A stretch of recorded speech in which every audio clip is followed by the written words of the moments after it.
Gaza पर Israel के हमलों में शिद्दत आ गई है। इलाके में शदीद तरीन बमबारी देखने को मिल रही है, जबकि हमास अब भी इजराइल की तरफ से रॉकेट लॉन्च कर रहा है। वाज़ेह हो कि हमले की शिद्दत उस वक्त बढ़ गई जब हमास लीडर जंगबंदी के लिए मिस्र के दौरे कर रहे हैं। हमास के सरबराह इस्माइल हानिया जुमेरात को मुज़ाकरात के लिए दूसरे दिन मिस्र में थे। दूसरी तरफ हमास और दीगर फलस्तीनी ग्रुप ने मुत्तफ़िक़ा तौर पर ये स्टैंड अपनाया हुआ है कि दूसरे बंधकों को और कैदियों का तबादला तब ही होगा जब गाजा में लड़ाई बंद होगी। इजराइल के वज़ीर ख़ारजा ने तस्दीक की है कि बंधकों की रिहाई पर मुज़ाकरात तो जारी है, लेकिन इजरायली वज़ीर ख़ारजा ने तफसीलात फराहम करने से इनकार कर दिया है।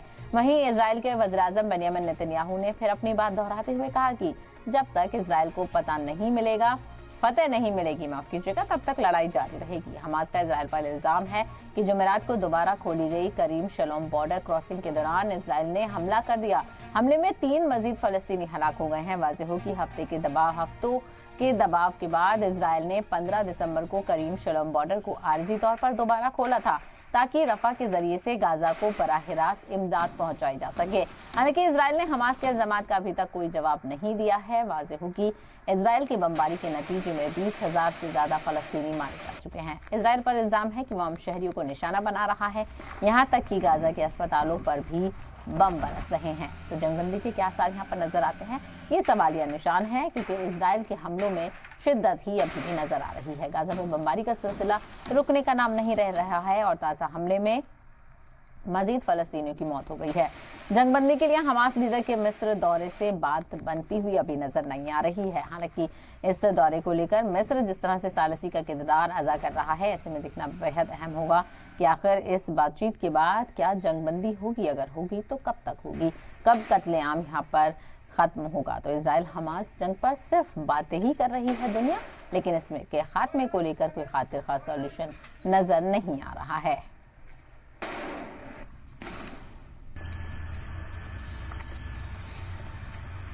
तो लगातार इजराइल की तरफ से गाजा पर हमले शदीद होते हुए नजर आ रहे हैं। दूसरी तरफ मिस्र में बातचीत हो रही है। कहा जा रहा है कि तभी इस जंग का खात्मा होगा, तभी यरगमालियों को छोड़ा जाएगा। हमास की तरफ से कहा जा रहा है कि जब मुकम्मल तौर पर इजराइल गाजा में हमले बंद करेगा। तो दूसरी तरफ इजराइल की तरफ से कोई ऐसा कदम नजर नहीं आ रहा है। लगातार हमले किए जा रहे हैं और यहाँ तक कि कुछ वीडियोज मंजर यहाँ पर आए थे जिसमें जो इजरायली शहरी हैं वो मुतालबा कर रहे हैं कि इजराइल हमें छुड़ाने के लिए कुछ खातिर कदम उठाए। इसी को लेकर खास बातचीत कर लेते हैं। हमारे साथ इंटरनेशनल अफेयर एक्सपर्ट जुड़ चुके हैं, retired major general Sanjay ji. Sanjay ji, आपका बहुत इस्तकबाल है सलाम टीवी में। सबसे पहला सवाल आपसे यही लेना चाहूंगी, जिस तरह से मिस्र को हम देख रहे थे कि वो सालसी का मीडिएटर का किरदार अदा कर रहा है, बातचीत यहाँ पर देखने को मिल रही है, तो क्या इससे उम्मीद लगाई जाए कि इस जंग को लेकर एक बार फिर से जंगबंदी देखने को मिलेगी, सीज फायर पर बातचीत हो पाएगी? देखिए, ऐसा है कि कोशिश तो पूरी दुनिया कर रही है और सभी ये चाहते हैं, मैं भी ये चाहता हूं कि वहां जंग बंदी हो। जो जिस प्रकार से आज हर तरफ से कत्लेआम हो रहा है, कैजुअल्टीज हो रही हैं, 20,000 से ज्यादा पैलेस्टीनियन से हमास मारे जा चुके हैं। तो एक तरह से कतार कोशिश कर रहा था। लगातार आप देखिए कि वहां पर मोसाद के चीफ और CIA के चीफ और हमास के भी रहनुमा वहां पर थे, मौजूद थे। लेकिन अभी इजिप्ट के द्वारा भी कोशिश की जा रही है, अमेरिका कोशिश कर रहा है, हर तरफ से कोशिश हो रही है।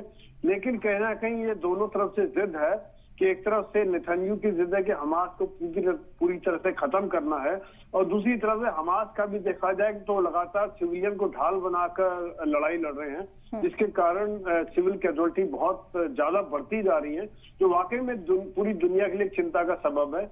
और इसको देखते हुए वाकई में कहीं ना कहीं एक पहल लेनी पड़ेगी दोनों पक्षों को कि हमास कहीं होस्टेजेस को छोड़ने की बात करे और इजराइल कहीं ना कहीं सिविल इलाकों पर बमबारी कम करे।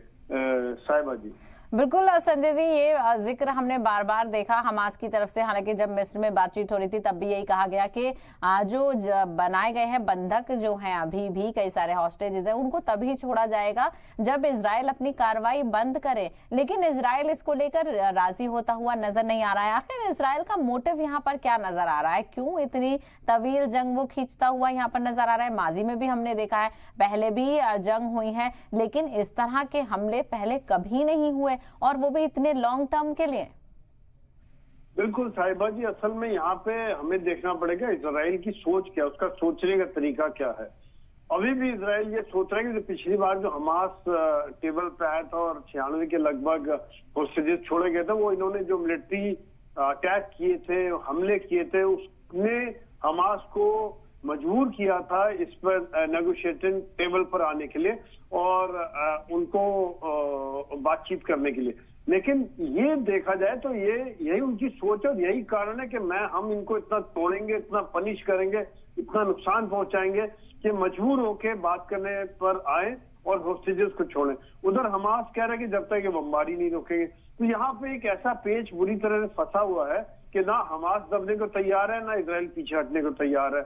और इसमें पिछ रही है मेरे हिसाब से आम पैलेस्टीनियन जनता, जो लगातार बच्चे, औरतें कैजुअलिटी हो रहे हैं, हॉस्पिटल्स बर्बाद हो चुके हैं, आज वहां पर भुखमरी की हालात है, वहां पर इलाज नहीं हो पा रहे हैं। 35 में से तकरीब 36 में से सिर्फ 9 ही हेल्थ केयर सेंटर बचे हैं जो भी आधे कैपेसिटी पे काम करें। तो ये बहुत बड़ी चिंता का सबब है। पूरा एक ह्यूमन त्रासदी होने वाली पूरी दुनिया में, देखा जाए तो बहुत बड़ी कैजुअलिटी हो रही है। और जंग के अलावा वहां पर अभी बीमारी से और भुखमरी से और बाकी चीजों से भी बहुत बड़ी कैजुअलिटी होने के आसार हैं। बिल्कुल, और अस्पतालों में जगह नहीं बची है, इतने ज्यादा मरीज हो चुके हैं कि बेड्स कम पड़ रहे हैं, जमीन पर लेटकर और बिना साफ सफाई के। आप सोचिए कि अस्पतालों में कितना हाइजीन कितना इंपॉर्टेंट होता है एक मरीज के लिए, वो तो यहाँ पर उसका जिक्र करना भी गलत हो जाएगा। ऐसे में दुनिया का क्या रोल आपको नजर आ रहा है? सिर्फ ऐसा नजर आ रहा है कि दुनिया यहाँ पर सिर्फ बातें कर रही है, हर ममालिक की तरफ से देखने को मिल रहा है, कहा जा रहा है जंगबंदी होनी चाहिए, जंगबंदी होनी चाहिए, लेकिन उस पर अमल दरामद होता हुआ तो नजर नहीं आ रहा। दुनिया यहाँ पर क्यों आगे बढ़कर कदम नहीं ले रही है और इजराइल की तरफ क्या दुनिया दबाव बनाने में कासिर नजर आ रही है? नहीं, बिल्कुल आप साहिबा जी सही कह रही है कि वहां पर इस समय जो हालात है बहुत ही मुश्किलात हालात है। खास तौर से आम फिलिस्तीनी के लिए देखा जाए तो खाने के लिए नहीं है, दवाइयां नहीं है, अस्पताल नहीं है, सर्जरी नहीं हो पा रही, इलाज नहीं हो पा रहे, जो मदद है जिनके डिलीवरी होनी है उनके लिए बहुत दिक्कत हो रही है। तो ये सब चीजों को देखते हुए पूरी दुनिया आज अवेयर है। एक तरह से जगह जगह रैली निकाली जा रही है, जुलूस निकाले जा रहे हैं, एक इस चीज की मांग की जा रही है कि युद्ध रोका जाए और खास तौर से सीज फायर किया जाए, कहीं ना कहीं इसका फैसला किया जाए। पर आप देखिए कि यही बात मैं अभी कह रहा था कि ना तो हमास रुकने को तैयार है, वो अभी भी रॉकेट फायर कर रहे हैं, अभी भी जंग जारी रखे हुए, ना तो वो हथियार डालने को तैयार है और ना ही इजराइल रुकने को तैयार है। दोनों ने ही जिद पकड़ी हुई है। और एंथनी ब्लिंकन कल ये कह रहे थे कि एक दो दिन पहले कह रहे थे क्यों नहीं दुनिया सवाल पूछती है हमास से कि हमास सिविलियन की शेल्टर लेके क्यों फायर कर रहा है, हॉस्पिटल से क्यों उन्होंने शरण ली हुई है, क्यों स्कूल के पीछे छुप के बैठा हुआ है और वहां से फायर कर रहा है। दूसरी तरफ बाइडेन भी कह रहे हैं कि इजराइल के साथ है लेकिन सिविलियन कैजुअलिटी कम होनी चाहिए, सिविल कैजुअलिटी बंद होनी चाहिए। अब सवाल ये हो रहा है, अब देखिए साहिबा जी कि बहुत बड़ा चैलेंज आ गया अभी कि नॉर्थ में तो इन्होंने कब्जा करे, साउथ में आ गए। अब साउथ में भी इतनी बमबारी हो रही तो फिर तो आम आदमी जाएगा तो जाएगा कहाँ? ये बहुत बड़ा एक चैलेंज है और दुनिया शायद यहाँ पर अभी मजबूर थी, तमाशा देख रहे हैं बैठ के हुए, चाहे वो मिडिल ईस्ट के देश हो, चाहे यूरोप हो, चाहे अमेरिका हो, सब बातें कर रहे हैं। वहां पर राशन पानी पहुंचाने की कोशिश कर रहे हैं, 300 से 400 ट्रक जा रहे हैं वहां पर राशन के, लेकिन वो जो आम जनता की 10% के लगभग ही सामान पहुंच रहा है जितनी उनकी जरूरत है। तो अब वहां कुछ पैदा तो हो नहीं रहा, सामान तो बाहर से ही आएगा। तो ये सामान नहीं पहुंचा तो आज वो भुखमरी की हालत हो रही है। तो बहुत बड़ा चैलेंज है साहिबा जी, आप जो बिल्कुल ठीक कह रही, बहुत बड़ा दुनिया को इसके बारे में सोचना चाहिए। यूएन तो पहले ही फेल हुआ पड़ा है, वो तो खाली एक बेकार का ऑर्गेनाइजेशन बना हुआ है जिसका कोई मतलब नहीं रहेगा। जहां जिसको मतलब वाले देश हैं वही अपना पास करवा लेते, बाकी आम आदमी चाहे सफर करता रहे। बिल्कुल शदीद पैमाने पर यहाँ पर नुकसान देखने को मिल रहा है और आपने बिल्कुल सही कहा, नॉर्थ की तरफ से साउथ की तरफ भी यहाँ पर कूच करना शुरू हो गया। ऐसे में अब लोगों के पास जगह नहीं बची है। जो पहले का मैप था, जो बिल्डिंग्स वहां पर देखने को मिलती थी, अब सिर्फ वहां पर बंजर जमीन नजर आ रही है और इसमें सबसे ज्यादा नुकसान मासूम बच्चों का हो रहा है, मासूम लोगों का हो रहा है, जो शायद इस बात से अनजान है कि आखिर उन्होंने किया ही क्या है। दूसरी तरफ संजय जी, अमेरिका के रोल पर हम बातचीत हो रही है। आपने बिल्कुल सही कहा, एक तरफ सिविल कैजुअलिटी को मना कर रहा है अमेरिका, लेकिन दूसरी तरफ वो कह रहा है कि हमास के खात्मे के खिलाफ रहेगा, खड़ा हुआ इजराइल के साथ, और लगातार आर्म्स एंड एम्युनिशन की सप्लाई वो करता रहेगा। अगर इसी तरह से अमेरिका का जो सपोर्ट है वो इजराइल पर रहा तो बहुत मुश्किल हो जाएगा इस जंग का खात्मा देखना। नहीं, बिल्कुल। आप देखें कि अगर इजराइल आज इस जंग में लड़ाई लड़ पा रहा है और जारी रख पा रहा है, उसका सबसे बड़ा सपोर्ट इस समय में अमेरिका है। क्यों? अमेरिका जिस तरह से हथियार और इमदाद पर दे रहा है इजराइल को, उसकी वजह से जिस हिसाब से बमबारी और रोज की, उतना तो खुद नहीं बना सकता, ना ही उनके पास इतनी कैपेबिलिटी है, ना ही इतना उनके पास असला है। तो वो सब देखते हुए ये अमेरिका की जो डबल बात सामने ये आती है, एक तरफ वो कह रहे हैं कि सिविलियन कैजुअलिटी नहीं मानते, सिविल कैजुअलिटी कम करने को बोले, क्या इजराइल उनकी बात मान रहा है? नहीं मान रहा, वो तो जारी रखे हुए जंग। और क्या हमास को दुनिया कई सवाल पूछे कि भैया आप ही रोक लो यार, आप अभी सिविलियन कैजुअलिटी हो रहे हैं, तो कहना कहीं आप सोचो कि क्या किया जाए, आप जंग लड़नी तो वैसे लड़िए, सिविल कैजुअलिटी के पीछे, सिविलियंस के पीछे छुप के क्यों जंग लड़ रहे हैं, जिसकी वजह से कोलेटरल डैमेज हो रहा है। तो ये बात इस समय में बहुत ही पेचीदा मामला अटका हुआ है, और शायद इसके बारे में अभी बहुत ही एक तरह से सोचना पड़ेगा लोगों को। आवाज तो बहुत उठ रही है, लेकिन इसके ऊपर जमीन पर कोई एक्शन होता हुआ नजर नहीं आ रहा है साहिबा जी। बिल्कुल, जमीन पर एक्शन कोई नहीं होता हुआ नजर आ रहा, सिर्फ और सिर्फ जमीन पर तबाही यहाँ नजर आ रही है। और दोनों ही की बात यहाँ पर की जाए संजय जी, एक तरफ इजराइल कह रहा है वो हमास का खात्मा करके रहेगा, जो कि पॉसिबल नहीं है। यहाँ तक कि अमेरिका ने भी कहा कि ये हमास का पूरी तरह से खात्मा नहीं हो सकता। दूसरी तरफ हमास भी बजिद है कि जब तक हमले नहीं रुकेंगे तब तक वो यरकमालियों को छोड़ेगा नहीं। आखिर में ऐसे में झुकेगा कौन इस सिचुएशन में? ये तो बहुत बड़ा सवाल है कि झुकेगा कौन। कोई झुकने के तैयार नहीं है।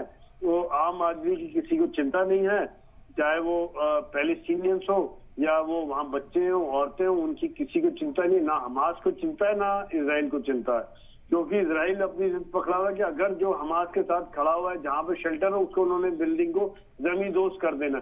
अभी जमींदोज होने में अंदर 4-6 सिविलियन भी बैठे, तो क्या पता चल रहा है कौन बैठा है कौन नहीं बैठा है। और उधर से ये जो हमास वाले हैं, उनको लड़ने के लिए वो सोच रहे कि ऐसी जगहों से लड़े जहां पर की और कैजुअलिटी होंगी।